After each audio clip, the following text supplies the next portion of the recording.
सदगुरु कबीर कहते हैं, करो रे बंदेवा दिन की तदबीर, लाल खंब पर देत ताड़ना, सही नहीं सके शरीर।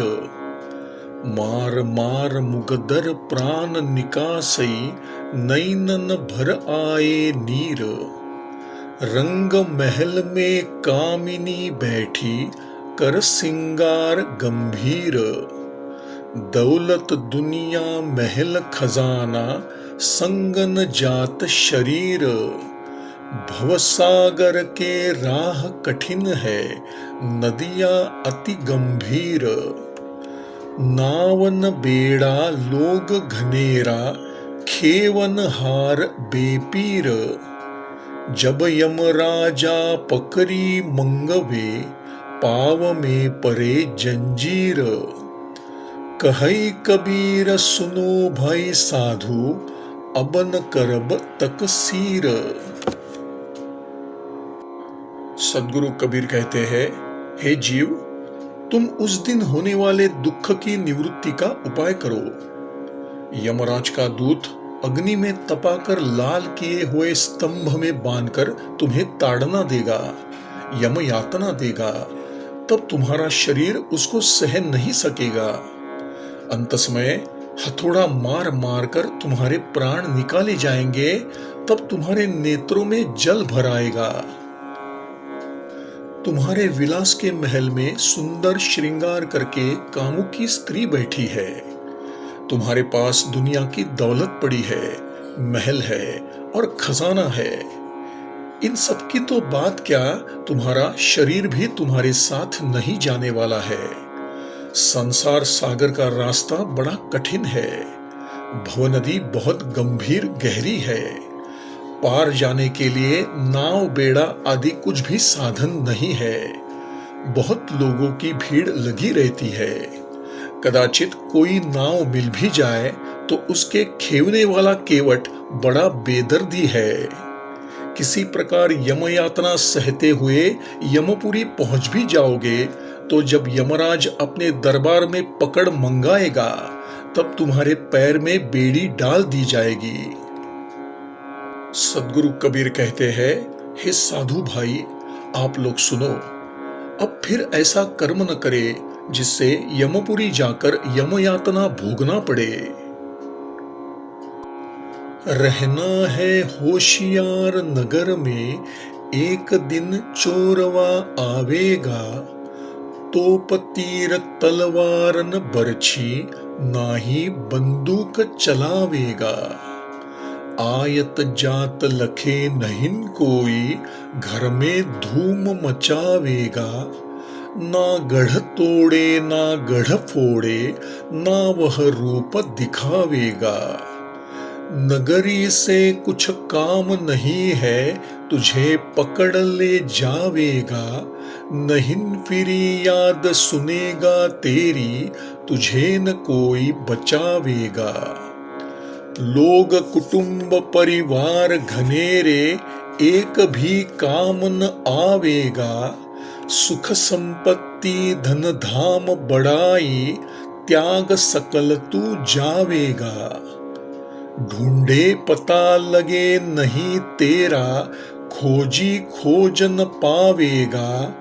है कोई ऐसा संत विवेकी, हरि गुण आय सुनावेगा। कहहिन कबीर सुनो भाई साधु, खोल किवारी जावेगा। सदगुरु कबीर कहते हैं, हे मुमुक्षुओ, आपको इस मनुष्य शरीर रूपी नगर में सचेत होकर रहना है, क्योंकि एक दिन यमराज रूप चोर आत्मा धन चुराने के लिए अवश्य आएगा। वह तोप तीर तलवार और बर्छी नहीं चलाएगा और न ही बंदूक चलाएगा। उसको आते जाते कोई देख नहीं सकता है। यह शरीर रूप घर में घुसकर बड़ी भारी धूम उपद्रव मचाएगा। वह न तो शरीर रूपी गढ़ को तोड़ेगा, न फोड़ेगा और न वह अपना रूप ही दिखाएगा। अलक्ष्य रहकर अपना सब काम करेगा। उसको शरीर रूप नगरी से कोई मतलब नहीं, केवल तुम्हें पकड़कर ले जाएगा। तुम्हारी एक भी प्रार्थना वह नहीं सुनेगा। उस समय कोई तुम्हें बचाएगा नहीं। तुम्हारे कुटुंब परिवार के लोग बहुत हैं, परंतु उनमें से एक भी तुम्हारे काम नहीं आएगा। तुम सुख संपत्ति, धनधाम आदि सकल पदार्थ को त्याग कर यहां से जाओगे। किसी को साथ लेकर नहीं जाओगे। बहुत खोज करने पर भी तुम्हारा पता नहीं चलेगा कि तुम कहां हो। खोजने वाला खोज नहीं सकेगा। जब कोई ऐसा विवेकी संत आए और आकर हरि के गुणानुवाद को सुनाए, सद्गुरु कबीर कहते हैं कि तब तुम द्वार खोलकर जाओ और संसार सागर से पार हो जाओ। खबर नहीं या जुग में पलकी, सुकृत करले नाम सुमरले को जाने कल की। कौड़ी कौड़ी माया जोड़ी बात करे छल की, पाप गठरिया है सिर ऊपर कैसे होय हल की। तारा मंडल रवि चंद्रमा ज्योति झलामल की, जब ही हंसा करत पयाना माटी जंगल की। मात पिता परिवार भाई बंद तिरिया मतलब की, माया लोभी नगर बसत है ये अपने कब की। यह संसार रैन का सपना ओस बुंद झलकी, कहई कबीर भव जल तरने में ताकत गुरुवर की। सद्गुरु कबीर कहते हैं, इस युग में एक पल की खबर नहीं है कि पल के बाद क्या होने वाला है। अतः हे सज्जनों, आप लोग जैसे वैसे शीघ्रातिशीघ्र सुकृत कर्म कर लो और भगवान नाम स्मरण कर लो, क्योंकि क्या खबर कि कल क्या होने वाला है। संसारी लोगों ने कौड़ी कौड़ी करके माया जोड़ रखी है, छल कपट की बात करते हैं। पाप की गठड़ी बहुत वजनदार इनके सिर पर रखी है, वह हल्की कैसे होगी। सूर्य, चंद्र तथा तारा आदि ज्योतिर्मय पदार्थ के समान ये लोग झलमल झलमल चमकते हुए दिखाई देते हैं, परंतु जब आत्मा इस शरीर से निकलकर शरीरांतर में जाएगी, तब वही चमकने वाला शरीर जंगल मिट्टी हो जाएगा।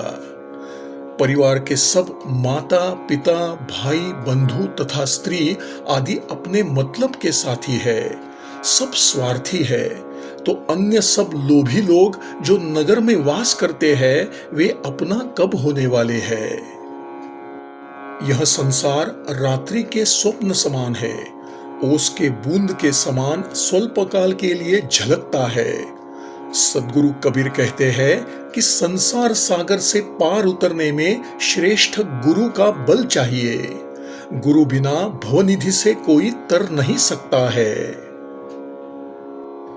श्री सद्गुरु चरणार्पणमस्तु।